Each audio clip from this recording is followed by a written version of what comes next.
अस्सलाम वालेकुम नाज़रीन, मैं अभी पांडापुरा में आया हूं, जिसका नाम कभी फ्रेंच रॉक्स था। जी हाँ, उस तारीख को ज़िंदा करने के लिए मैं यहाँ पे आया हुआ हूँ। आपको बिल्कुल खबर है कि हज़रत टिप्पू सुल्तान शहीद रहमतुल्लाह अलैह को धोखा देने वालों की कोई कमी नहीं थी। हज़रत टिप्पू सुल्तान शहीद रहमतुल्लाह अलैह ने ब्रिटिश के ख़िलाफ़ फ्रांसीसियों को एक ख़त लिखा था कि वो अपने ट्रूप्स लेकर यहाँ पर आएँ, ताकि उनका साथ देते हुए ब्रिटिश को बिल्कुल जड़ से निकाला जा सके। आप देख रहे हैं यहाँ पे, आप देख सकते हैं मैं उस मुकाम पे आया हूँ जहाँ फ्रेंच रॉक्स का जो मुकाम है, वहाँ पे आप देख सकते हैं sacred to the memory of captain JBC Starkey, first regiment who died at French Rocks on the 25 June 1847 by his brother officers as a token of their regard and esteem। आप देख सकते हैं। तो मैं आपको ये आसार खदीमा जो है सी को हज़रत टिप्पू सुल्तान शहीद रहमतुल्लाह अलैह ने यहाँ पर रहने के लिए जगह दी थी, यानी वो जो ट्रूप्स थे, उनके घोड़े थे या दीगर जो भी उनकी ज़रूरी चीज़ें थे, वो यहाँ इस मैदान में रहने के लिए हज़रत टिप्पू सुल्तान शहीद रहमतुल्लाह अलैह ने मौका दिया था। फ्रांसीसियों का यहाँ पर रहना, उनके ख़ानदान के साथ यहाँ रहना, हज़रत टिप्पू सुल्तान शहीद रहमतुल्लाह अलैह के जंग में उनका साथ देना, एक तरह से फ्रांसीसियों को हमारे दिल से सलाम है। उन वफादारों को सलाम है जिन्होंने हज़रत टिप्पू सुल्तान शहीद रहमतुल्लाह अलैह को उस वक्त साथ दिया जब यहाँ अपने ही दुश्मन थे। तो मैं आपको बता दूं, जहां हम गद्दारों को याद कर रहे हैं, वहीं आज़ादी के 70-75 साल के बाद आज हम इस मुकाम से उन फ्रांसीसियों को खिराज अक़ीदत पेश कर रहे हैं जिन्होंने हज़रत टिप्पू सुल्तान शहीद रहमतुल्लाह अलैह को बराबर साथ देते हुए ब्रिटिश को ख़त्म करने के लिए शाना बशाना चलते रहे। टिप्पू सुल्तान शहीद रहमतुल्लाह अलैह के बुलवाने पर उनका साथ दिया, जिसके लिए हम फ्रांसीसियों के जो भी यहाँ पे दफन है उनको खिराज अक़ीदत पेश करते हुए कौसर न्यूज़ की इस न्यूज़ को आप न सिर्फ देखें बल्कि इस तारीख को ज़िंदा करने के लिए ज़्यादा शेयर करें। हमारे इस चैनल को आप किस तरह महसूस कर रहे हैं और आपके क्या कमेंट हैं, यहाँ से हम दीगर मकामात पर जाएंगे, हमको तमाम तफसीलात आपके रूबरू पेश की जाएगी। इस सिलसिले में आपके कमेंट दीजिएगा और अपनी जो राय है हज़रत टिप्पू सुल्तान शहीद रहमतुल्लाह अलैह के ताल्लुक़ से, इन फ्रांसीसियों के ताल्लुक़ से, इनकी खिराज अक़ीदत पेश करने को लेकर तमाम बातें आपके रूबरू पेश की जाएंगी। आप इस सिलसिले में अपने कमेंट दें और इस चैनल को ज़्यादा से ज़्यादा शेयर करते हुए सब्सक्राइब करें और लाइक करें। तब तक के लिए मुझे सफदर खैसर इजाज़त दें। अस्सलामु अलैकुम व रहमतुल्लाहि व बरकातुहू। ನಾನು ಮುಸ್ಲಿಂ ಸೌಹಾರ್ದ ಒಕ್ಕೂಟದ ಪ್ರಧಾನ ಕಾರ್ಯದರ್ಶಿ ಹಾಗೂ ಕಬ್ಬು ಬೆಳೆಗಾರರ ಸಂಘದ ರಾಜ್ಯ ಮಟ್ಟದ ಒಂದು ನಿರ್ದೇಶಕನಾಗಿ ಕೆಲಸ ಮಾಡ್ತಾಯಿದ್ದೀನಿ ರೈತರ ಸಂಘದಲ್ಲಿ. ಸೊ ಇಲ್ಲಿ ನಾನು ನೋಡ್ತಾ ಇರೋದು ವಿಚಾರ ಅಂದರೆ ಎಲ್ಲರಿಗೂ ಇಲ್ಲಿ ಬಂದಿರೋಂಥ ಎಲ್ಲರಿಗೂ ನಾನು ಮೊದಲನೇದಾಗಿ ಸ್ವಾಗತ ಕೋರ್ತಾ ಇದ್ದೀನಿ. ಯಾಕೆ ಧನ್ಯವಾದಗಳು ತಿಳ್ಕೋಬೇಕು. ಯಾಕಂದರೆ ಇದು ನಾವು ನೋಡೇ ಇರಲಿಲ್ಲ. ಇಷ್ಟು ಹತ್ತಿರದಲ್ಲಿ ನಾವು ಶ್ರೀರಂಗಪಟ್ಟಣದಲ್ಲಿ ಇದ್ದರೂ ಸಹ ನಾವು ಇಷ್ಟು ಹತ್ತಿರದಲ್ಲಿ ಇಂಥ ಸ್ಮಾರಕ ಇದೆ ಅಂತ ಗೊತ್ತಿರಲಿಲ್ಲ. ದಯಮಾಡಿ ನಮಗೆ ಪರಿಚಿತ ಮಾಡಿದಂಥ ವ್ಯಕ್ತಿಗಳು ಇವತ್ತು ನಮಗೆ ಜೈಶಂಕರ್ ಮತ್ತು ನಮ್ಮ ಧನ್ಯಕುಮಾರ್ ಅವರು. ಯಾಕಾಗಿ ನಾವು ಈ ಒಕ್ಕೂಟದ ಪರವಾಗಿ ಆಗಲಿ, ನಮ್ಮ ಮೈಸೂರ ಒಂದು ಯೂನಿಟಲ್ ಚಾರಿಟಬಲ್ ಟ್ರಸ್ಟ್ ಅಧ್ಯಕ್ಷರುಗಳು ಮತ್ತು ಇನ್ಸಾಫ್ ಕಮಿಟಿ ಅಧ್ಯಕ್ಷರುಗಳು ಬಂದವರೆ, ಜೊತೆಗೆ ನಮ್ಮ ಒಕ್ಕೂಟ ಇದೆ ಹಾಗೂ ನಮ್ಮ ಒಂದು ರೈತ ಸಂಘದ ಪರವಾಗಿ ನಾನು ಹೇಳ್ತಾ ಇರೋದು ಇಷ್ಟ ಏನಂದರೆ, ಇದು ನಿಜವಾಗ್ಲೂ ಒಂದು ಸ್ಮಾರಕವಾಗಿದೆ. ಆ ಕಾಲದಲ್ಲಿ ಟಿಪ್ಪು ಸುಲ್ತಾನ್ ಅವರಿಗೆ ಅಧಿಕಾರದಲ್ಲಿ ಟಿಪ್ಪು ಸುಲ್ತಾನ್ ರಾಜರಾಗಿ ಇದ್ದಾಗ ಸಮಯದಲ್ಲಿ ಅವರಿಗೆ ಬ್ರಿಟಿಷರು ತುಂಬ ಕಾಟ ಕೊಡ್ತಾಯಿದ್ರು. ಆ ಕಾಟವನ್ನು ಹೋಗಲಾಡಿಸೋಕ್ಕೆ ಸಲುವಾಗಿ ಅವರು ಫ್ರಾನ್ಸ್ ದೇಶದಿಂದ ಸಿಪಾಯಿಗಳನ್ನ ಕರೆಸ್ಕೊಂಡು ಅವರಿಗೆ ನೆಲೆ ಕೊಟ್ಟಿದ್ದಂಥ ಒಂದು ಸ್ಥಳ ಇದು. ಸೊ ಪಾಂಡವಪುರ ಅಂತ ನಾವು ಈಗ ಹೇಳ್ತಾ ಇದ್ದೀವಿ, ಅದನ್ನು ನೆಲೆ ಕೊಟ್ಟಿದ್ದಂಥ ಸ್ಥಳ. ಆ ಸ್ಥಳದಿಂದ ಅವರು ಎಷ್ಟು ಬೇಕೋ ಅದನ್ನು ಸಹ ಅವರು ಟಿಪ್ಪು ಸುಲ್ತಾನ್ ಬಳಸ್ಕೊತಿದ್ರು. ಹಾಗಾಗಿ ಅವ್ರನ್ನ ಪ್ರೀತಿ, ಅಷ್ಟೊಂದು ಗಾಢವಾದ ಪ್ರೀತಿ ಫ್ರೆಂಚರ ಮೇಲೆ ಇಟ್ಕೊಂಡಿದ್ರು ಟಿಪ್ಪು ಸುಲ್ತಾನರು. ಸೊ ಇದನ್ನು ಚರಿತ್ರೆಯಲ್ಲಿ ನಾವು ನೋಡಿದ್ದೀವಿ, ಅದು ಓದಿದ್ದೀವಿ ನಾನು. ಸೊ ಹಾಗಾಗಿ ಅವ್ರಿಗೆ ಒಂದು, ಯಾಕೆಂದರೆ ಅಷ್ಟು ಮಾಡಿದ್ರು ಸಹ ಅದ ನಂತರ ಟಿಪ್ಪು ಸುಲ್ತಾನ್ ಮಾಡೋ ನಂತರ ಬಂದಂಥ ಫ್ರೆಂಚ್ ಸೈನಿಕರು ಇಲ್ಲೇ ಸ್ಥಳದಲ್ಲಿ ಉಳ್ಕೊಂಡಿದ್ರು. ಅವರ ಒಂದು ನೆನಪು ಕೆಲವರು ಉಳ್ಕೊಂಡು ಕೆಲವರು ಸಮಾಧಿಯಾದಂಥ ಸ್ಥಳವನ್ನು ಇದು ಇವತ್ತು ನಾವು ಕಣ್ಣಾರೆ ನೋಡ್ತಾ ಇದ್ದೀವಿ. ಇಂಥ ಒಂದು ಅದ್ಭುತವಾದ ಸ್ಥಳ ಇದನ್ನು ನಾವು ಸರ್ಕಾರ ಇದನ್ನು ಗಮನಿಸಿ, ಇದನ್ನು ಸ್ವಚ್ಛತೆ ಮಾಡಿ, ಇದನ್ನು ಉಳಿಸಿ ಮುಂದಿನ ಪೀಳಿಗೆಗೆ ಬೆಳೆಸ್ಕೊಂಡು ಹೋಗ್ಬೇಕಾದ್ದು ನಮ್ಮೆಲ್ಲರ ಕರ್ತವ್ಯ. ಸೊ ಹಾಗಾಗಿ ಇದನ್ನೆಲ್ಲ ನೋಡಿದಾಗ ನನಗೆ ತುಂಬ ನನಗೆ ಹೇಳೋದಾದರೆ ಒಂದು ಇದು ಇದೆಯಲ್ಲ ಅಂತ ನನಗೆ ಅನ್ನಿಸ್ತು, ನನಗೆ ನೋವು ಅದು. ಹಾಗಾಗಿ ಸರ್ಕಾರ ಇದನ್ನು ಗುರುತಿಸಿ, ಇದನ್ನು ಸರ್ಕಾರ ಮಟ್ಟದಲ್ಲಿ ಇದನ್ನು ಗುರುತಿಸಿ, ಇದನ್ನು ಆದಷ್ಟು ಮಟ್ಟಿಗೆ ಇದು ಸ್ವಚ್ಛತೆ ಮಾಡಿಸಿ, ನಂತರ ಇದನ್ನು ಉಳಿಸ್ಕೊಂಡು ಮುಂದಿನ ಪ್ರವಾಸಿ ಕೇಂದ್ರವಾಗಿ ಇದು ಮಾಡಲಿ ಅಂತ ಹೇಳ್ತಾ ನಿಮ್ಮೆಲ್ಲರ ಪರವಾಗಿ ನಾನು ಧನ್ಯವಾದಗಳು ತಿಳಿಸ್ತಾ ಹೊಂದಿಸ್ತಾ ಇದ್ದೀನಿ. ನಮಸ್ಕಾರ, ನನ್ನ ಹೆಸರು ಜೈಶಂಕರ್ ಅಂತೇಳಿ, ಸಮರ್ಪಣಾ ಟ್ರಸ್ಟ್ ಶ್ರೀರಂಗಪಟ್ಟಣ. ಬಂಧುಗಳೇ, ಈ ದಿನ ನಾವು ಪಾಂಡವಪುರದ ಫ್ರೆಂಚ್ ರಾಕ್.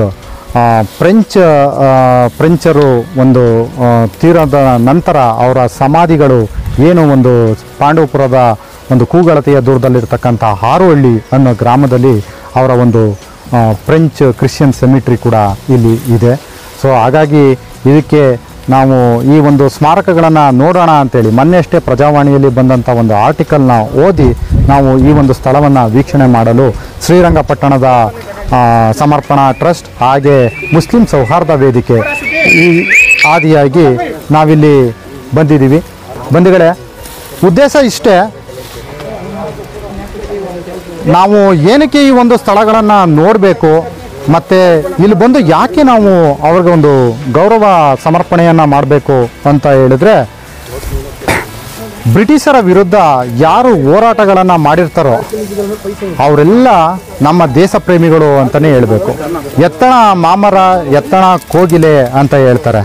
ಫ್ರಾನ್ಸಲ್ಲಿ, ಇಂಡಿಯಾದಲ್ಲಿ ಇದರ ಸ್ವಾತಂತ್ರ್ಯವನ್ನು, ಇದಕ್ಕೂ ಕೂಡ ನಾವು ಸ್ವಾತಂತ್ರ್ಯವನ್ನು ತರಿಸ್ಕೊಡ್ಬೇಕು ಅನ್ನೋ ಒಂದು ನಿಟ್ಟಿನಲ್ಲಿ ತನ್ನ ದೇಶದಿಂದ ತನ್ನ ಕುಟುಂಬ ಸಮೇತವಾಗಿ ಈ ಒಂದು ಪಾಂಡವಪುರದ ಫ್ರೆಂಚ್ ರಾಕ್ ಅನ್ನೋ ಒಂದು ಸ್ಥಳದಲ್ಲಿ ಅವರು ನೆಲೆಯನ್ನು ಇಟ್ಕೊಂಡು ಬ್ರಿಟಿಷರ ವಿರುದ್ಧ ಹೋರಾಟವನ್ನು ಮಾಡಬೇಕು ಅನ್ನೋ ಒಂದು ನಿಟ್ಟಿನಲ್ಲಿ ಈ ಒಂದು ಸ್ಥಳದಲ್ಲಿ ಅವರು ವಾಸವಾಗಿದ್ದಂಥ ಸಂದರ್ಭದಲ್ಲಿ ಕೆಲವು ಮಾರಣಾಂತಿಕ ಕಾಯಿಲೆಗಳಿಂದ ಹಾಗೂ ಯುದ್ಧಗಳಲ್ಲಿ ಅವರು ಹುತಾತ್ಮತೆಯನ್ನು ಹೊಂದ್ತಾರೆ.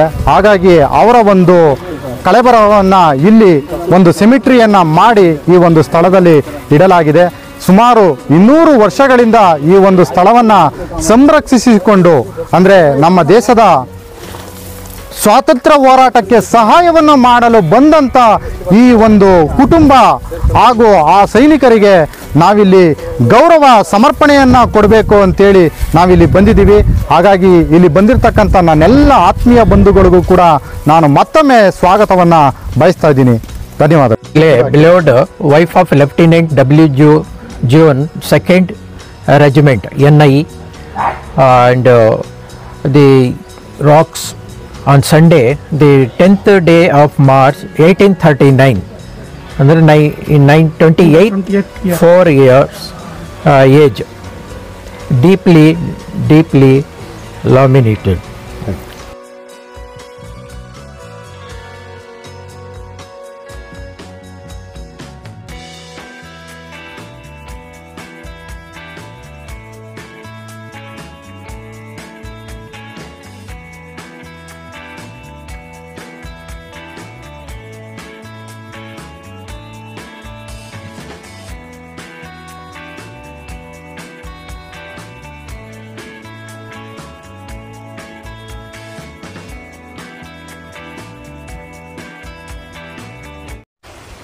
ಇತಿಹಾಸ ಸ್ಮಾರಕಗಳ ಬಗ್ಗೆ ಬಹಳ ಆಸಕ್ತಿಯನ್ನು ತೋರಿ ಇತಿಹಾಸ ಉಳಿಬೇಕು, ಮುಂದಿನ ಪೀಳಿಗೆಗೆ ಎಲ್ಲವನ್ನು ಕೂಡ ಸಂರಕ್ಷಿಸಬೇಕು ಅನ್ನೋ ಒಂದು ಸಾಮಾಜಿಕ ಕಳಕಳಿಯನ್ನು ಇಟ್ಕೊಂಡು ಬಂದಿರತಕ್ಕಂಥ ತಮ್ಮೆಲ್ಲರಿಗೂ ಕೂಡ ಅತ್ಯಂತ ತುಂಬ ಹೃದಯದ ಸ್ವಾಗತವನ್ನು ನಾನು ಕೋರ್ತಾ ಇದ್ದೀನಿ.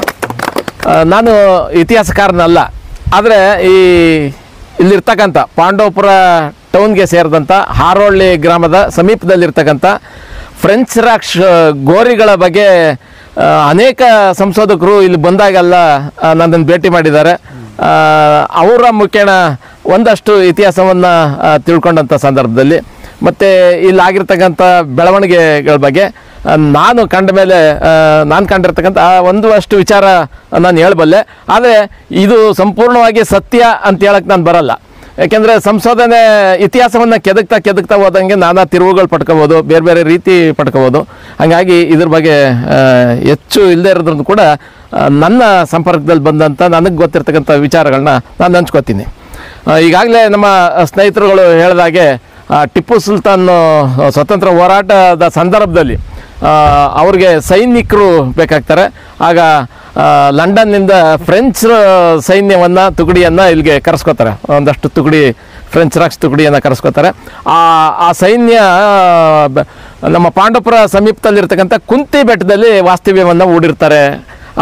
ಅಂತ ಆ ಸಂದರ್ಭದಲ್ಲಿ ಆ ಯುದ್ಧ ಮಾಡುವಂಥ ಸಂದರ್ಭದಲ್ಲಿ ಹಲವಾರು ವರ್ಷಗಳು ಇಲ್ಲಿ ಉಳಿಬೇಕಾಗಿ ಬರ್ತದೆ.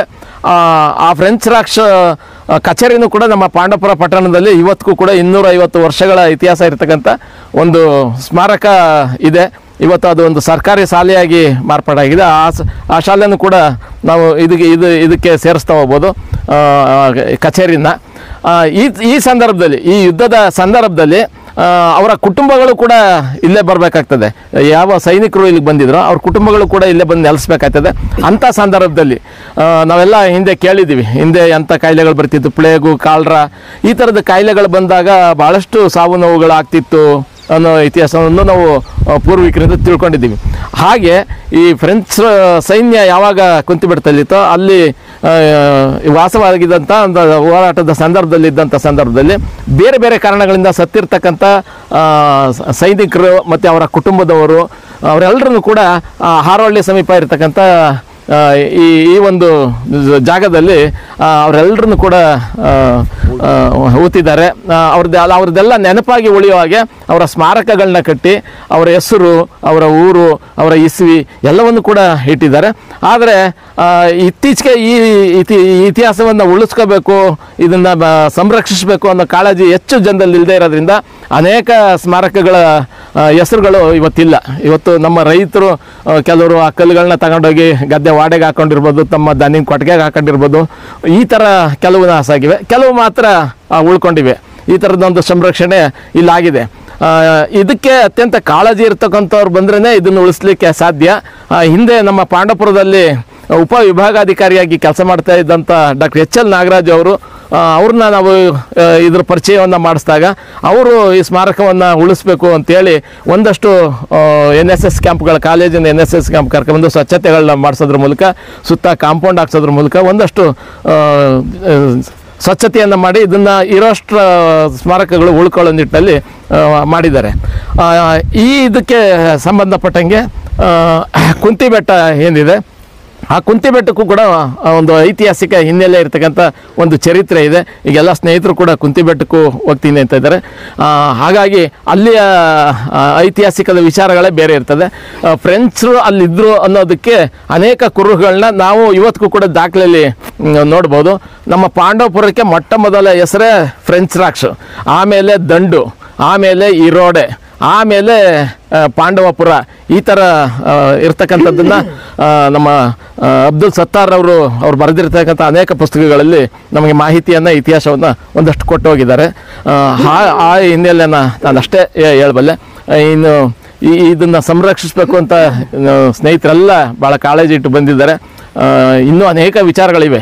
ಈಗಾಗಲೇ ಸತ್ಯನಾರಾಯಣ ಒಬ್ಬರು ಇತಿಹಾಸ ಸಂಶೋಧಕರು ಬಂದು ಇದನ್ನು ಹೋಗಿದ್ದಾರೆ. ಅನೇಕ ಚಾನಲ್ನವರು ಕೂಡ ಬಂದು ಇದನ್ನೆಲ್ಲ ಪ್ರಚಾರವನ್ನು ಮಾಡಿದ್ದಾರೆ. ಆದರೂ ಕೂಡ ಸರ್ಕಾರ ಈ ಕಡೆ ಇದನ್ನು ಸಂರಕ್ಷಿಸುವಂಥ ಕೆಲಸವನ್ನು ಇವತ್ತಿನವರೆಗೂ ಕೂಡ ಮಾಡಿಲ್ಲ. ಈ ಮುಖೇನಾದರೂ ಇವು ಇತಿಹಾಸ ಉಳಿಲಿ, ಚರಿತ್ರೆ ಉಳಿಲಿ ಅಂಥೇಳಿ ಈ ಸ್ಮಾರಕಗಳನ್ನ ಮತ್ತಷ್ಟು ಸಂರಕ್ಷಣೆ ಮಾಡೋದು ಸೂಕ್ತ ಅಂಥೇಳಿ ನಾನೊಬ್ಬ ಸ್ಥಳೀಯನಾಗಿ ನನ್ನ ಅಭಿಪ್ರಾಯವನ್ನು ಮಂಡಿಸ್ತಾ ಇದ್ದೀನಿ. ಎಲ್ರಿಗೂ ನಮಸ್ಕಾರ. ಈ ದಿನ ನಾವು ಮುಸ್ಲಿಂ ಸೌಹಾರ್ದ ಒಕ್ಕೂಟ ಹಾಗೂ ಯೂನಿಟಿ ಚಾರಿಟೇಬಲ್ ಟ್ರಸ್ಟ್ ಹಾಗೂ ಮೈಸೂರು ಇನ್ಸಾಫ್ ಹಾಗೂ ಇಲ್ಲಿಯ ಸ್ಥಳೀಯರಾದ ನಮ್ಮ ಧನ್ಯಕುಮಾರ್ ಸರ್, ರಾಜ್ಯ ಪ್ರಶಸ್ತಿ ವಿಜೇತರು, ಎಲ್ಲರೂ ಇಲ್ಲಿ ಫ್ರೆಂಚ್ ರಾಕ್ ರಾಜ್ಯ ಎಲ್ಲರೂ ಇಲ್ಲಿ ಬಂದಿರೋ ಉದ್ದೇಶ ಏನಂದರೆ, ಇದು ಸರಿಸುಮಾರು 250 ವರ್ಷಗಳ ಹಿಂದೆ ಹಜರತ್ ಟಿಪ್ಪು ಸುಲ್ತಾನ್ರವರಿಗೆ ಯುದ್ಧದಲ್ಲಿ ಸಹಾಯ ಮಾಡಲು ಫ್ರೆಂಚ್ ದೇಶದಿಂದ ಕೆಲವು ಸೈನಿಕರು ಬಂದು ತಂಗಿರುವಂಥ ಸ್ಥಳ. ಆ ಸಮಯದಲ್ಲಿ, ಯುದ್ಧ ಸಮಯದಲ್ಲಿ ಫ್ರೆಂಚ್ ಅವರು ಟಿಪ್ಪು ಸುಲ್ತಾನ್ಗೆ ಯುದ್ಧ ಮಾಡೋಕ್ಕೆ ಹೊರಟ್ರೆ ಅವರು ಎಲ್ಲಿ ಅವ್ರಿಗೆ ಸಪೋರ್ಟ್ ಮಾಡ್ತಾರೆ ಅನ್ನೋ ದುರುದ್ದೇಶದಿಂದ ಆಂಗ್ಲರು ಇವ್ರನ್ನ ಇಲ್ಲೇ ಸದೆ ಬಡ್ದು ಇವ್ರನ್ನ ಹುತಾತ್ಮ ಮಾಡಿಬಿಡ್ತಾರೆ. ಆ ನೆನಪಿಗೋಸ್ಕರ ಇಲ್ಲಿ 1839ರಲ್ಲಿ ಇಲ್ಲಿ ಅವರ ಒಂದು ಗೋರಿಗಳನ್ನು ನಿರ್ಮಿಸಿರ್ತಾರೆ. ಸರಿಸುಮಾರಲ್ಲಿ ಒಂದು 25 ಗೋರಿಗಳಿವೆ. ಈ 25 ಗೋರುಗಳೆಲ್ಲ ಈಗ ಶಿಥಿಲಾವಸ್ಥೆಗೆ ಬಂದ್ಬಿಟ್ಟಿದೆ. ಇದ್ರ ಬಗ್ಗೆ ನಮ್ಮ ಸ್ಥಳೀಯರಾದ ಮಾನ್ಯ ಧನ್ಯಕುಮಾರ್ ಸರ್ ಅವರು ಮಾತಾಡ್ತಾರೆ. ನಾನು ಈ ದಿನ ಕಾರ್ಯಕ್ರಮಕ್ಕೆ ಬಂದಿರುವಂತಹ ಸ್ಥಳೀಯರಾದ ಹಾಗೂ ರಾಜ್ಯ ಪ್ರಶಸ್ತಿ ವಿಜೇತರಾದ ಧನ್ಯಕುಮಾರ್ ಸರ್ ಅವ್ರಿಗೂ ನಾನು ಸ್ವಾಗತ ಕೋರ್ತೇನೆ. ಹಾಗೆಯೇ ಈ ದಿನದ ಕಾರ್ಯಕ್ರಮಕ್ಕೆ ನಮ್ಮ ಮುಸ್ಲಿಂ ಸೌಹಾರ್ದ ಒಕ್ಕೂಟದ ಗೌರವ ಅಧ್ಯಕ್ಷರಾದ ಪ್ರೊಫೆಸರ್ ಇಲಿಯಾಸ್ ಅಹಮದ್ ಖಾನ್ ಬಂದಿದ್ದಾರೆ. ಅವ್ರಿಗೂ ನಾನು ಸ್ವಾಗತ ಕೋರುತ್ತೇನೆ. ಹಾಗೂ ಯೂನಿಟಿ ಚಾರಿಟೇಬಲ್ ಟ್ರಸ್ಟ್ನ ಅಧ್ಯಕ್ಷರಾದ ಮಾನ್ಯ ಮರ್ಚೆಂಟ್ ಸರ್ ಬಂದಿದ್ದಾರೆ, ಅವ್ರಿಗೂ ನಾನು ಸ್ವಾಗತ ಕೋರ್ತೇನೆ. ಹಾಗೆಯೇ ಇನ್ಸಾಫ್ ಚಾರಿಟೇಬಲ್ ಟ್ರಸ್ಟ್ನ ಅಧ್ಯಕ್ಷರಾದ ಮಾನ್ಯ ನಿಯಾಮತ್ ಪಾಷಾ ಅವರು ಬಂದಿದ್ದಾರೆ, ಅವ್ರಿಗೂ ನಾನು ಸ್ವಾಗತ ಕೋರ್ತೇನೆ. ಹಾಗೆಯೇ ನಮ್ಮ ಸ್ನೇಹಿತರು ಮತ್ತು ಆಪ್ತರಾದ ಜೈಶಂಕರ್ ಪ್ರೇರಣಾ ಟ್ರಸ್ಟ್ನ ಅಧ್ಯಕ್ಷರು ಕಡಕ್ನಾಳ್ ಅವರು ಬಂದಿದ್ದಾರೆ. ಇವತ್ತಿನ ಕಾರ್ಯಕ್ರಮದ ರೂವಾರಿ ಯಾರು ಅಂದರೆ ನಮ್ಮ ಜೈಶಂಕರೇ. ನಮ್ಮ ಅತಿ ಹೆಚ್ಚು ಕಾರ್ಯಕ್ರಮವನ್ನು ನಾವು ನಡೆಸ್ತಾ ಇರೋದೇ ಜೈಶಂಕರಿಂದ, ಅವ್ರಿಗೂ ನಾನು ಸ್ವಾಗತ ಕೋರ್ತೀನಿ. ಹಾಗೆಯೇ ಇಂದಿನ ನಮ್ಮ ಕಾರ್ಯಕ್ರಮಕ್ಕೆ ಬಂದಿರುವಂತಹ ನಮ್ಮ ಮುಸ್ಲಿಂ ಸೌಹಾರ್ದ ಒಕ್ಕೂಟದ ಪದಾಧಿಕಾರಿಗಳು ಹಾಗೂ ನಮ್ಮ ಯೂನಿಟಿ ಚಾರಿಟೇಬಲ್ ಟ್ರಸ್ಟ್ನ ಪದಾಧಿಕಾರಿಗಳು ಹಾಗೂ ಇನ್ಸಾಫ್ ಚಾರಿಟೇಬಲ್ ಟ್ರಸ್ಟ್ನ ಪದಾಧಿಕಾರಿಗಳು ಎಲ್ಲರೂ ನಮ್ಮ ಮುಸ್ಲಿಂ ಸೌಹಾರ್ದ ಒಕ್ಕೂಟದ ಒಗ್ಗಟ್ಟು ನಮ್ಮ ಈ ಕಾರ್ಯಕ್ರಮಕ್ಕೆ ಬಂದು ಇಲ್ಲಿ ವೀಕ್ಷಣೆಗೆ ಬಂದು ಮತ್ತು ಇಲ್ಲಿ ಸ್ವಲ್ಪ ಕಸ ಎಲ್ಲ ಕ್ಲೀನ್ ಮಾಡುವ ಉದ್ದೇಶದಿಂದ ಬಂದಿದ್ದಾರೆ. ಎಲ್ರಿಗೂ ನನ್ನ ಪರವಾಗಿ ವೈಯಕ್ತಿಕವಾಗಿ ನಮ್ಮ ಮುಸ್ಲಿಂ ಸೌಹಾರ್ದ ಒಕ್ಕೂಟದ ಪರವಾಗಿ ನಾನು ಆತ್ಮೀಯ ಸ್ವಾಗತ ಕೋರುತ್ತೇನೆ.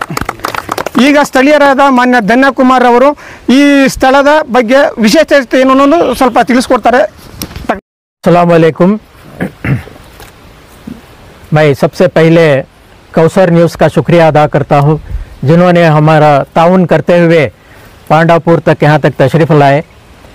और आज पांडापुर में हम और हमारे साथी जो हमारे यहाँ के जो ख़ास खुसूसी मेहमान हैं हमारे इस गांव के जनाब धन्या कुमार साहब, जो रियासत अवार्ड याफ्ता रियासत के मशहूर हस्ती हैं, और इसी तरह हमारे अजीज़ दोस्त जयशंकर हैं, और उसके अलावा हमारे प्रोफेसर इलियास अहमद साहब हैं, और हमारे इंसाफ मैसूर से नियामत पाशा साहब आकर हैं, और हमारे रईत संघा के अब्दुल शकूर साहब हैं, अयूब हैं, और हमारे मुस्लिम सौहार्द वक्कुटा के अफसर साहब हैं, और इसी तरह से हमारे असलम साहब, हमारे बहुत सारे बाबू उन्होंने सब यहाँ पर तशरीफ़ लाए हुए हैं।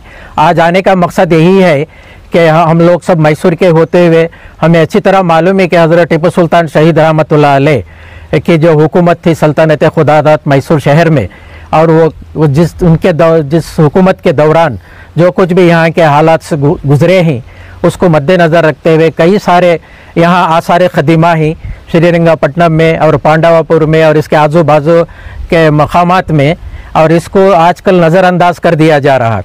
इसको मद्देनज़र रखते हुए आज हमें इतला मिली कि यहाँ पर एक पांडवपुर के पास एक ऐसा मकाम है जहाँ पर फ्रेंच के लोग जो यहाँ पर आए थे, सिपाही फ्रेंच की जो फ़ौज आई थी फ्रांस से, वो उनके यहाँ के कुछ मकबरे हैं, इन मकबरों को देखने के लिए यहाँ पर आए थे। और ये फ्रेंच वाले जो हैं, फ्रांस वाले, टीपू सुल्तान शहीद रहमतुल्लाह अलैह जंग के दौरान उनको एक दरख्वास्त की थी कि हमारे ताउन करें, हमें ये जंग के लिए आपका ताउन की बहुत ज़रूरत है करके। उनकी ख़त पर यहाँ पर एक फ़ौज यहाँ पर फ्रांस से आई थी और आते हुए वो यहाँ पर रुकी, और इसीलिए से पांडवपुर का पहला नाम जो है वो फ्रेंच क्रास कहा जाता है।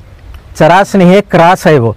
इसका मतलब क्या है, ಈಗ ನಾವು ಏನು ಉದಾಹರಣೆ ಹೇಳ್ತೀವಿ, ಈಗ ನಾವು ಪಟ್ನಾ ದಾಟಿದ್ದೀವಿ, ಹಾಗೆ ಫ್ರೆಂಚ್ ಸೈನ್ಯ ಈ ಕಡೆ ಇಲ್ಲಿ ದಾಟಿದ್ದಾರೆ, ಪಾಂಡವಪುರ ದಾಟಿದ್ದಾರೆ ಅಂತ ಆ ಸಂದರ್ಭದಲ್ಲಿ ಆ ಹೆಸರೇ ಉಳ್ಕೊಂಡ್ಬಿಟ್ಟಿತ್ತು ಈ ಊರಿಗೆ।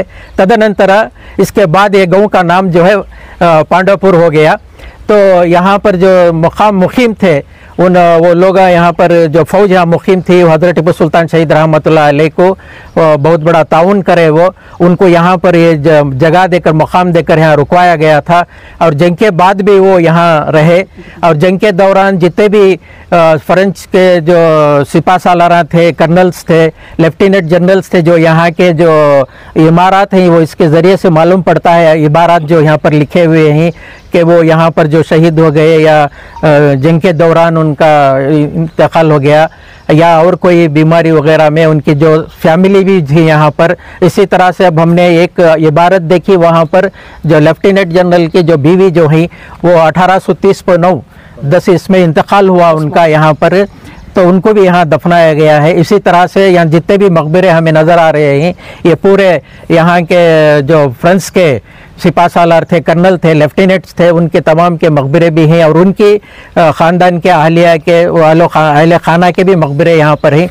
और हम चाहते हैं कि हमें ये मैसूर के इदारों की तरफ से जो मुस्लिम सौहार्द वकुटा है, इंसाफ मैसूर है और यूनिटी चैरिटेबल ट्रस्ट है, इन तमाम इदारे वाले और रैता संघा वाले हैं, हमें एक फ़िक्र लेकर आए हैं कि ताकि ये आसार ख़दीमा कायम रहे, बाकी रहे, ताकि हमारी आने वाली नस्लों को पता चले कि ये क्या चीज़ थी, ये इससे क्या क्या हुआ यहाँ पर और हमारे मकाम क्या था यहाँ पर, ये इसका एहसास दिलाने के लिए। और हमें इनको भी आर्कियोलॉजिकल डिपार्टमेंट को आसार ख़दीमा से हमें मुतालिबा करते हैं कि इसकी हिफाजत करे और जिसके जो भी ज़मीनात आसपास में जो कब्ज़ा हुए हैं वो उसको भी छुड़ाए और इसे एक बाग की शक्ल देकर, इसको एक गार्डन की शक्ल देकर आने वाले सयाह को, टूरिस्ट के लिए एक मकाम बनाने की मैं दरख्वास्त करते हुए यहाँ पर तशरीफ़ फरमा तमाम हज़रात का शुक्रिया अदा करता हूँ और ख़ास करके कौसर चैनल, न्यूज़ चैनल का सफदर खैसर का भी शुक्रिया अदा करते हुए मेरी बात को ख़त्म करता हूँ। जय हिंद, जय कर्नाटक।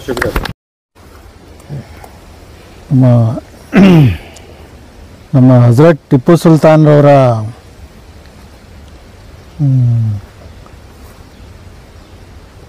ಒಂದು ದೇಶ ಪ್ರೇಮದ ಹೋರಾಟಕ್ಕೋಸ್ಕರ ಈ ಭಾರತವನ್ನು ಬ್ರಿಟಿಷರಿಂದ ಬಿಡುಗಡೆ ಮಾಡಲಿಕ್ಕೋಸ್ಕರ ಅವರು ಫ್ರಾನ್ಸ್ ದೇಶದ ಸಖ್ಯವನ್ನು ಬೆಳೆಸಿದರು.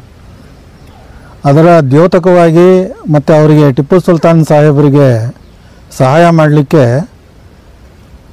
ಫ್ರಾನ್ಸ್ ದೇಶದ ಸೈನ್ಯವು ಕೂಡ ಬಂದಿತ್ತು ಅನ್ನೋದು ಇತಿಹಾಸದಲ್ಲಿ ದಾಖಲಾಗಿರುವಂಥ ವಿಚಾರ. ಅಂತಹ ದಾಖಲೆಯನ್ನು ಪಡಿಸಲಿಕ್ಕೆ ಇರುವಂಥ ಈ ಫ್ರೆಂಚ್ ರಾಕ್ ನಮಗೆ ಇವತ್ತು ಕೂಡ ಅದರ ಪಳೆಯುಳಿಕೆಗಳಾಗಿ ಅವಶೇಷಗಳಾಗಿ ನಮ್ಮ ಕಾಲಕ್ಕೂ ಉಳಿದಿರುವಂಥದ್ದು ಒಂದು ರೀತಿಯ ಸಮಾಧಾನದ ವಿಷಯ. ಅಂದರೆ ಟಿಪ್ಪು ಸುಲ್ತಾನರು ಹೇಗೆ ಭಾರತವನ್ನು ಉಳಿಸ್ಲಿಕ್ಕೆ ಮತ್ತು ಭಾರತ ದೇಶವನ್ನು ಬ್ರಿಟಿಷರಿಂದ ಮುಕ್ತಗೊಳಿಸ್ಲಿಕ್ಕೋಸ್ಕರ ಅವರು ದೂರ ದೇಶದಿಂದ ಕರೆಸಿದ್ದಂಥ ಫ್ರಾನ್ಸ್ ದೇಶದ ಸೈನ್ಯ ಮತ್ತು ಅವರ ಕುಟುಂಬಗಳು ಇಲ್ಲಿ ಅವರಿಗಾಗಿ, ಅವರ ಸ್ನೇಹಕ್ಕಾಗಿ ಭಾರತದ ಜೊತೆ, ಟಿಪ್ಪು ಸುಲ್ತಾನರ ಜೊತೆ ಕೈ ಜೋಡಿಸಿದ್ದಾರೆ ಅನ್ನೋದಕ್ಕೆ ಇವೆಲ್ಲ ಸಾಕ್ಷೀಭೂತವಾಗಿ ನಮ್ಮ ಎದುರುಗಡೆ ನಿಂತಿರುವಂಥ ಸ್ಮಾರಕಗಳು. ಇವನ್ನ ಉಳಿಸ್ಲಿಕ್ಕೋಸ್ಕರ, ಇವುಗಳನ್ನು ಸಂರಕ್ಷಣೆ ಮಾಡಲಿಕ್ಕೋಸ್ಕರ ನಮ್ಮ ಶ್ರೀರಂಗಪಟ್ಟಣ ತಾಲೂಕಿನ ಮುಸ್ಲಿಂ ಸೌಹಾರ್ದ ಒಕ್ಕೂಟ ಮತ್ತು ಮೈಸೂರಿನ ಯೂನಿಟಿ ಚಾರಿಟಿಯವರು ಮತ್ತು ಇನ್ಸಾಫ್ ಕಮಿಟಿಯವರು ಮತ್ತು ಸ್ಥಳೀಯರಾದಂಥ ಮಾನ್ಯ ಜೈಶಂಕರ್ ಅವರು ಹಾಗೂ ನಮ್ಮ ಧನ್ಯಕುಮಾರ್ ಅವರು ಇಲ್ಲಿ ನಮ್ಮ ಜೊತೆಗೆ ಕೈ ಜೋಡಿಸಿದ್ದಾರೆ. ನಾವೆಲ್ಲ ಸೇರಿ ಇವತ್ತು ಈ ಸ್ಥಳದ ಸ್ವಲ್ಪ ಭಾಗವನ್ನು ಸ್ವಚ್ಛತೆ ಮಾಡಿ ಈ ಸಮಾಧಿಗಳಿಗೆ ನಮ್ಮ ಪರವಾಗಿ ನಾವು ಗೌರವಾರ್ಪಣೆಯನ್ನು, ಪುಷ್ಪಾರ್ಚನೆಯನ್ನು ಮಾಡಬೇಕು ಅಂತ ನಾವೆಲ್ಲ ಇಲ್ಲಿಗೆ ಆಗಮಿಸಿದ್ದೀವಿ. ಹಾಗಾಗಿ ಸ್ಥಳೀಯರಿಗೆ ಮತ್ತು ಎಲ್ಲರಿಗೂ ಈ ಕಾರ್ಯಕ್ರಮದಲ್ಲಿ ಪಾಲ್ಗೊಂಡಿದ್ದಕ್ಕೋಸ್ಕರ ನಾನು ಧನ್ಯವಾದವನ್ನು ತಿಳಿಸಿ, ನಮ್ಮ ಟಿಪ್ಪು ಸುಲ್ತಾನ್ರವರಿಗೆ ನಾವು ಅಮರವಾಗಲಿ, ಅವ್ರ ಹೆಸರು ಚಿರಾಯವಾಗಲಿ, ಇತಿಹಾಸ ಅಮರವಾಗಿ ಉಳಿಲಿ, ಇದು ಪುರಾತತ್ವ ಇಲಾಖೆಗಳು ಈ ಕಡೆ ಗಮನ ಹರಿಸಿ ಇದನ್ನು ಇನ್ನೂ ಚೆನ್ನಾಗಿ ಅಭಿವೃದ್ಧಿ ಮಾಡಲಿ ಅಂತ ನಾನು ಆಶಿಸ್ತಾ ನನ್ನ ಮಾತನ್ನು ಮುಗಿಸ್ತೀನಿ. ಹೃದಯ ಭಾಗವಾದಂಥ KSRTC ಬಸ್ ಸ್ಟ್ಯಾಂಡ್ ಸಮೀಪದ KRS ರಸ್ತೆ ಅಂದರೆ ಆರೋಹಳ್ಳಿ ಮತ್ತು ಪಾಂಡವಪುರ KSRTC ಬಸ್ ನಿಲ್ದಾಣದ ಇನ್ ಬಿಟ್ವೀನ್ ಮಧ್ಯಂತರದಲ್ಲಿ ಇಲ್ಲೊಂದು ಮದ್ದಿನ ಮನೆ ಇದೆ. ಆ ಮದ್ದಿನ ಮನೆಯನ್ನು ವೀಕ್ಷಣೆ ಮಾಡೋಕ್ಕೆ ಹೇಳಿ ನಮ್ಮ ತಂಡ ಓಡ್ತಾ ಇದೆ. ದಯಮಾಡಿ ಎಲ್ಲರೂ ಬನ್ನಿ ಸರ್. ಶ್ರೀರಂಗಪಟ್ಟಣದಲ್ಲಿ ಒಟ್ಟು 9 ಮದ್ದಿನ ಮನೆಗಳು ಅಂಥೇಳಿ ಇದ್ದಾವೆ. ಅದೆಲ್ಲ ಟಿಪ್ಪು ಸುಲ್ತಾನ್ ಕಾಲದಲ್ಲಿ ತನ್ನ ಶಸ್ತ್ರಾಸ್ತ್ರಗಳನ್ನು ಒಂದು ಸಂರಕ್ಷಣೆಗಳನ್ನು ಮಾಡಬೇಕು, ಅಂದರೆ ಮದ್ದು ಗುಂಡುಗಳನ್ನು ಬಿಸಿಲು ಮಳೆಯಿಂದ ಒಂದು ಸಂರಕ್ಷಣೆಯನ್ನು ಮಾಡಬೇಕು ಅಂತೇಳಿ ಫ್ರೆಂಚ್ ಟೆಕ್ನಾಲಜಿಯ ಈ ಒಂದು ಮದ್ದಿನ ಮನೆಗಳನ್ನು ಮಾಡಿರ್ತಾರೆ. ಹಾಗಾಗಿ ಇಲ್ಲೂ ಕೂಡ ಪಾಂಡವಪುರದಲ್ಲಿ ಇತಿಹಾಸದಲ್ಲಿ ಎಷ್ಟು ಮದ್ದಿನ ಮನೆಗಳಿದ್ದೋ ಅನ್ನೋದ್ರ ಬಗ್ಗೆ ಇಲ್ಲಿ ಯಾವುದೇ ವಿಧವಾದಂಥ ಕುರುಹುಗಳಿಲ್ಲ. ಆದರೆ ಒಂದೇ ಒಂದು ಮಾತ್ರ ಮದ್ದಿನ ಮನೆ ಇದೆ, ಅದು ಕೂಡ ಶ್ರೀರಂಗಪಟ್ಟಣದ ಮದ್ದಿನ ಮನೆಯ ತದ್ರೂಪವನ್ನು ಹೋಲ್ತಾ ಇದೆ. ಬಂಧುಗಳೇ, ಈಗ ನಾವು ನೋಡ್ತಾ ಇದ್ದೀವಿ ಶ್ರೀರಂಗಪಟ್ಟಣದಲ್ಲಿರ್ತಕ್ಕಂಥ 9 ಮದ್ದಿನ ಮನೆಗಳು ಕೂಡ ಪುನಶ್ಚೇತನವನ್ನು ಹೊಂದಿದ್ದಾವೆ. ಆದರೆ ಪಾಂಡುಪುರದಲ್ಲಿರ್ತಕ್ಕಂಥ ಈ ಒಂದು ಮದ್ದಿನ ಮನೆಯನ್ನು ಈ ಒಂದು ಪುರಾತತ್ವ ಇಲಾಖೆಗೆ ಸಂಬಂಧಪಟ್ಟಂಥ ಈ ಮದ್ದಿನ ಮನೆಯನ್ನು ಸಂರಕ್ಷಣೆ ಮಾಡದೆ ಈ ರೀತಿ ಬಿಟ್ಟಿದ್ದಾರೆ. ಮೊದಲುಗೊಂಡು ಇಲಾಖೆ ಇದರ ಬಗ್ಗೆ ಗಮನವನ್ನು ಹರಿಸಬೇಕು. ನೋಡಿ, ಸುಮಾರು 250ಕ್ಕೂ ಹೆಚ್ಚಿನ ಹಳೆಯದಾದಂಥ ಈ ಒಂದು ಕಟ್ಟಡವನ್ನು ಸಂರಕ್ಷಿಸಿ ಈ ಒಂದು ಸ್ಥಳೀಯರಿಗೆ ಮತ್ತು ಪ್ರವಾಸಿಗರಿಗೆ ಇದೊಂದು ಭೇಟಿ ಮಾಡುವಂಥ ಸ್ಥಳವನ್ನಾಗಿ ಮಾಡಿಕೊಡ್ಬೇಕು ಅಂತ ನಾನು ಇಲಾಖೆಯಲ್ಲಿ ಮನವಿಯನ್ನು ಮಾಡ್ಕೋತಾ ಇದ್ದೀನಿ.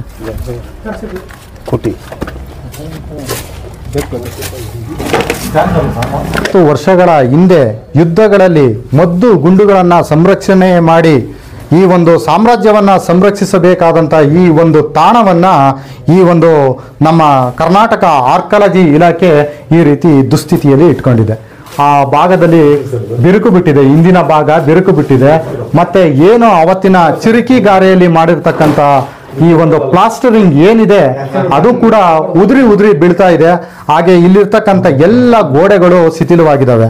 ಇಲ್ಲಿ ಇನ್ನೊಂದಾಗ್ತಾ ಇದೆ ಏನು ಅಂತ ಹೇಳಿದ್ರೆ, ಈ ಹಳೆ ಕುರುಹುಗಳು ಏನಿದಾವೋ ಅಲ್ಲಿ ಕೆಲವೊಂದು ನಿಧಿಗಳು ಇರ್ಬೋದೇನೋ ಅನ್ನೋ ಒಂದು ಶಂಕೆಯಿಂದ ಈ ಒಂದು ನಿಧಿಗಳ್ಳರು ಕೂಡ ಇಲ್ಲಿರ್ತಕ್ಕಂಥ ಸ್ಮಾರಕಗಳನ್ನು ಭಿನ್ನ ಮಾಡ್ತಾ ಇದ್ದಾರೆ. ನೋಡಿ, ಇಲ್ಲೆಲ್ಲ ಅಗ್ದಿರೋಂಥದ್ದು ಎಲ್ಲ ಚಿರುಕಿಗಾರೆಯಿಂದ ಇರ್ತಕ್ಕಂಥ ಈ ನೆಲದ ಹಾಸನ್ನ ಎಲ್ಲ ಇಲ್ಲಿ ಏನೋ ಇರ್ಬೋದೇನೋ, ಇಲ್ಲೇನೋ ಸಿಗ್ಬೋದೇನೋ ಅನ್ನೋ ಒಂದು ಸಂಖ್ಯೆಯಿಂದ ಇಲ್ಲೆಲ್ಲ ಅಗದಿ ಹಾಳು ಮಾಡಿದ್ದಾರೆ. ಇದಕ್ಕೆ ಸಂಬಂಧಪಟ್ಟಂತ ಇಲಾಖೆ ಇದನ್ನ ಸಂರಕ್ಷಿಸಲು ಮುಂದಾಗಬೇಕು ಅಂತೇಳಿ ನಾವೆಲ್ಲರೂ ಕೂಡ ಇಲಾಖೆಯನ್ನ ಒತ್ತಾಯಿಸ್ತಾ ಇದ್ದೀವಿ. ಸ್ನೇಹಿತರೆ, ನಾವು ಇವತ್ತು ಎಂಥ ಒಂದು ಸ್ಥಳಕ್ಕೆ ಬಂದಿದ್ದೀವಿ ಅಂದರೆ ಸರಿಸುಮಾರು 250 ವರ್ಷ ಪುರಾತನವಾದ ಒಂದು ಐತಿಹಾಸಿಕ ಸ್ಥಳಕ್ಕೆ ಬಂದಿದ್ದೀವಿ. ಇದು ಎಂಥ ಸ್ಥಳ ಅಂದರೆ, ನಮ್ಮ ಹಜರತ್ ಟಿಪ್ಪು ಸುಲ್ತಾನ್ರವರು ಯುದ್ಧ ಸಮಯದಲ್ಲಿ ತಮ್ಮ ಮದ್ದು ಗುಂಡುಗಳನ್ನು ಶೇಖರಣೆ ಮಾಡುವಂಥ ಸ್ಥಳಕ್ಕೆ ಬಂದಿದ್ದೀವಿ. ಇಲ್ಲಿ ಯಾವ ರೀತಿ ಅಂದರೆ ಸುಮಾರು ಒಂದು 10 ಅಡಿ ಅಗಲ, ಒಂದು 20 ಅಡಿ ಉದ್ದ ಮತ್ತು ಗೋಲಾಕಾರವಾಗಿದೆ. ಇದು ಮದ್ದಿನ ಮನೆ ಗೋಲಾಕಾರವಾಗಿದೆ. ಇದು 250 ವರ್ಷ ಹೋದ್ರೂ ಇದು ಬಹಳ ಸುಸ್ಥಿತಿಯಲ್ಲಿದೆ. ಈ ಕಟ್ಟಡ ಬಹಳ ಸುಸ್ಥಿತಿಯಲ್ಲಿದೆ. ಈ ಕಟ್ಟಡವನ್ನು ಸಂರಕ್ಷಿಸಬೇಕಾದ ಜವಾಬ್ದಾರಿ ನಮ್ಮ ಪುರಾತತ್ವ ಇಲಾಖೆಗಿರೋದು.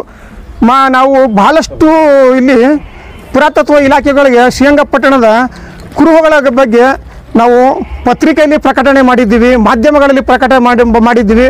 ಹಾಗೂ ನಮ್ಮ ಶ್ರೀರಂಗಪಟ್ಟಣ ತಾಲೂಕು ತಹಸೀಲ್ದಾರ್ವರೆಗೂ ನಾವು ಮನವಿ ಸಲ್ಲಿಸಿದ್ದೀವಿ. ಆದರೂ ಅದು ಏನೂ ಪ್ರಯೋಜನ ಆಯ್ತಾ ಇಲ್ಲ. ಯಾಕೆಂದರೆ ಇತಿಹಾಸ ತಿಳಿಸ್ಬೇಕು ಅಂದರೆ ಮುಂದಿನ ಪೀಳಿಗೆಗೆ ಈ ಕುರುಹುಗಳನ್ನ ಸಂರಕ್ಷಿಸಬೇಕು. ಇದು ಸಂರಕ್ಷಿಸಬೇಕಾದ ಆದ್ಯ ಕರ್ತವ್ಯ ಅಂದರೆ ಪುರಾತತ್ವ ಇಲಾಖೆ. ಅದಕ್ಕೋಸ್ಕರನೇ ಕೇಂದ್ರ ಸರ್ಕಾರ ಒಂದು ಇಲಾಖೆಯನ್ನು ನಿರ್ಮಿಸಿದೆ. ಇದು ಆದ್ಯ ಕರ್ತವ್ಯ ಅಂದರೆ ಪುರಾತತ್ವ ಇಲಾಖೆಯವರು ಇದ್ರ ಮೇಲೆ ಗಮನ ಹರಿಸ್ತಾ ಇಲ್ಲ. ಇದು ಇನ್ನೊಂದು ಸ್ವಲ್ಪ ದಿನ ಹೋದರೆ ಇದು ಹಿಂಗೆ ಮಳೆ ಗಾಳಿ ಆಗಿ ಶಿಥಿಲಗೊಂಡ್ಬಿಟ್ರೆ ಮುಂದಿನ ಪೀಳಿಗೆಗೆ ನಾವು ಇಲ್ಲಿರೋ ಗುರುತು ಏನು ಹೇಳೋದು, ಕುರುಹು ಹೇಳೋದು, ಅವ್ರಿಗೆ ಚರಿತ್ರೆ ತಿಳಿಸ್ಬೇಕಾದ್ರೆ ಈ ಕುರುಹುಗಳಿದ್ರೆ ಅಲ್ವಾ. ಅದಕ್ಕೋಸ್ಕರ ನಾನು ಮಾನ್ಯ ತಾಲೂಕಾ ದಂಡಾಧಿಕಾರಿಗಳಲ್ಲಿ, ಮಾನ್ಯ ಜಿಲ್ಲಾಧಿಕಾರಿಗಳಲ್ಲಿ, ಮಾನ್ಯ ನಮ್ಮ ಸ್ಥಳೀಯ ಆಡಳಿತಾಧಿಕಾರಿಗಳಲ್ಲಿ ಹಾಗೂ ನಮ್ಮ ಪುರಾತತ್ವ ಇಲಾಖೆಯವರಲ್ಲಿ ಮನವಿ ಮಾಡಿದ್ದೇನೆಂದರೆ ಶ್ರೀರಂಗಪಟ್ಟಣ ಮತ್ತು ಪಾಂಡುಪುರ ಸುತ್ತಮುತ್ತ ಇರುವ ಪ್ರತಿಯೊಂದು ಕುರುಹುಗಳನ್ನು ತಾವು ದಯಮಾಡಿ ಸಂರಕ್ಷಿಸಿ ಅದನ್ನು ಪುನರುಜ್ಜೀವನ ಮಾಡಿ. ನಾವು ಪದೇ ಒತ್ತಾಯ ಮಾಡ್ತಾ ಇದ್ದೇವೆ. ಇನ್ನು ಮುಂದೆ ನಾವು ಈ ಒತ್ತಾಯ ಮಾಡಲ್ಲ, ಹೋರಾಟ ಮಾಡಬೇಕಾಯ್ತದೆ. ನಾವು ಇಡೀ ಸಂಘ ಸಂಸ್ಥೆಯವರೆಲ್ಲ ಬಂದು ಹೋರಾಟ ಮಾಡಬೇಕಾಯ್ತದೆ. ನಾವು ಎಚ್ಚರಿಕೆ ಕೊಡ್ತೇವೆ. ಯಾಕೆಂದರೆ ನಾವು ಈಗಾಗಲೇ ಆರೋಹಳ್ಳಿ ಗ್ರಾಮದಲ್ಲಿ ಇರ್ತಕ್ಕಂಥ ಫ್ರೆಂಚ್ ರಾಕ್ಷ ಗೋರಿಗಳನ್ನ ನೋಡ್ಕೊಂಡು ಬಂದ್ವಿ. ಅದರ ಇತಿಹಾಸವನ್ನು ನಾವು ತಿಳ್ಕೊಂಡ್ವಿ. ಫ್ರೆಂಚರು ಟಿಪ್ಪು ಸುಲ್ತಾನ್ ಆಡಳಿತದಲ್ಲಿ ಅವ್ರಿಗೆ ಬೆನ್ನೆಲುವಾಗಿ ಯುದ್ಧ ಮಾಡಲಿಕ್ಕೆ ಬಂದಂಥ ಏನು ಆ ಸೈನಿಕರಿದ್ದಾರೋ ಆ ಸೈನಿಕರು ಕುಂತಿ ಬೆಟ್ಟದಲ್ಲಿ ವಾಸ್ತವ್ಯ ಹೂಡಿದ್ರು ಅಂತ ಒಂದಷ್ಟು ಚರಿತ್ರೆನ ನಾವು ಅಲ್ಲಿ ತಿಳ್ಕೊಂಡು, ಅದಕ್ಕೆ ಸಂಬಂಧಪಟ್ಟ ಹಾಗೆ ಈಗ ನಾವು ನಿಂತಿರ್ತಕ್ಕಂಥ ಜಾಗ ಇದೆಯಲ್ಲ, ಇದು 250 ವರ್ಷಗಳ ಇತಿಹಾಸವನ್ನು ಹೇಳ್ತಕ್ಕಂಥ ಈ ಬಿಲ್ಡಿಂಗು ಫ್ರೆಂಚ್ ಇಲ್ಲಿದ್ದಂಥ ಸಂದರ್ಭದಲ್ಲಿ ಇದನ್ನು ಕಚೇರಿಯಾಗಿ ಮಾಡ್ಕೊಂಡಿದ್ರು. ಇದನ್ನು ಫ್ರೆಂಚ್ ಆಡಳಿತ ಕಚೇರಿಯಾಗಿ ಮಾಡ್ಕೊಂಡಿದ್ರು. ತದನಂತರ ಇದನ್ನು ಕೋರ್ಟ್ ಇರಲಿಲ್ಲ ಪಾಂಡವಪುರಕ್ಕೆ, ಹಾಗೆ ಕೋರ್ಟಾಗಿ ಪರಿವರ್ತನೆ ಹೊಂದಿತ್ತು. ಈಗ ಒಂದು ಶಾಲೆಯಾಗಿ, ಸರ್ಕಾರಿ ಶಾಲೆಯಾಗಿದೆ. ಇದಕ್ಕೆ ಹಿಂದೆ ಫ್ರೆಂಚ್ ರಾಕ್ ಶಾಲೆ ಅಂತಲೇ ಇಲ್ಲಿ ನಾಮಕರಣ ಮಾಡಿತ್ತು. ಇತ್ತೀಚಿನ ದಿನಗಳಲ್ಲಿ ಇದನ್ನು ಸರ್ಕಾರಿ ಹಿರಿಯ ಪ್ರಾಥಮಿಕ ಶಾಲೆ ಅಂತೇಳಿ ನಾಮಕರಣ ಮಾಡಿದರು. ಆದ್ರೂ ಕೂಡ ನಾವು ಈ ಶಾಲೆಯನ್ನು ಉನ್ನತೀಕರಣ ಮಾಡಬೇಕು ಅಂತ ಬಂದಂಥ ಸಂದರ್ಭದಲ್ಲಿ ಆ ಫ್ರೆಂಚ್ ರಾಕ್ ಅನ್ನೋ ಬೋರ್ಡು ಕೂಡ ನಮಗೆ ಸಿಕ್ತು. ಆ ನಾಮಫಲಕವನ್ನು ಕೂಡ ನಾವು ಇಲ್ಲಿ ತೆಗೆದಿಟ್ಟಿದ್ವು. ಅದು ಮರದಲ್ಲಿ ಬರೆದೇ ಇಟ್ಟಿತ್ತು. ಆ ಥರದ ಇತಿಹಾಸ ಇರ್ತಕ್ಕಂಥ ಶಾಲೆ ಇದು ಕೂಡ. ಈಗಾಗಲೇ 250 ವರ್ಷದ ಆಡಳಿತ ಮಾಡಿರ್ತಕ್ಕಂಥ ಈ ಸ್ಮಾರಕವನ್ನು, ಈ ಕಟ್ಟಡವನ್ನು ಇವತ್ತಿನವರೆಗೂ ಕೂಡ ಅದೇ ರೀತಿ ಸಂರಕ್ಷಣೆ ಮಾಡಿಕೊಂಡು ಬರ್ತಾನೆ ಇದ್ದೀವಿ. ಆಗಿನ ಟಿಪ್ಪು ಕಾಲದಲ್ಲಿ ನಡೀತಾ ಇರ್ತಕ್ಕಂಥ ಬಿಲ್ಡಿಂಗ್ಗಳೇನಿವೆ, ಶ್ರೀರಂಗಪಟ್ಟಣದಲ್ಲಿರ್ತಕ್ಕಂಥ ಅನೇಕ ಸ್ಮಾರಕಗಳನ್ನ ಇದು ಹೋಲೋ ಥರದಲ್ಲೇ ಎಲ್ಲವೂ ಕೂಡ ಹಾಗೇ ಇದೆ, ಹಾಗೆ ಉಳಿಸ್ಕೊಂಡಿದ್ದೀವಿ. ಇಲ್ಲಿ ಅನೇಕ ಗಣ್ಯರು, ಇದು ಪಾಂಡವಪುರ ತಾಲೂಕಿಗೆ ಪ್ರಪ್ರಥಮ ಶಾಲೆಯಾಗಿ ಬಂದಂಥ ಸಂದರ್ಭದಲ್ಲಿ ಇಲ್ಲಿ ಅನೇಕ ಗಣ್ಯ ವ್ಯಕ್ತಿಗಳು ಇಲ್ಲಿ ವಿದ್ಯಾಭ್ಯಾಸ ಮಾಡಿರ್ತಕ್ಕಂಥದ್ದನ್ನು ನಾವು ನೋಡ್ತೀವಿ. ಅಂಥ ಇತಿಹಾಸವನ್ನು ಹೇಳತಕ್ಕಂಥ ಈ ಫ್ರೆಂಚ್ ರಾಕ್ ಶಾಲೆ, ಈ ಕಚೇರಿಯನ್ನು ನಾವು ನಿಮ್ಗೆ ಪರಿಚಯಿಸ್ತಾ ಇದ್ದೀವಿ ಅಷ್ಟೇ. ಧನ್ಯವಾದ.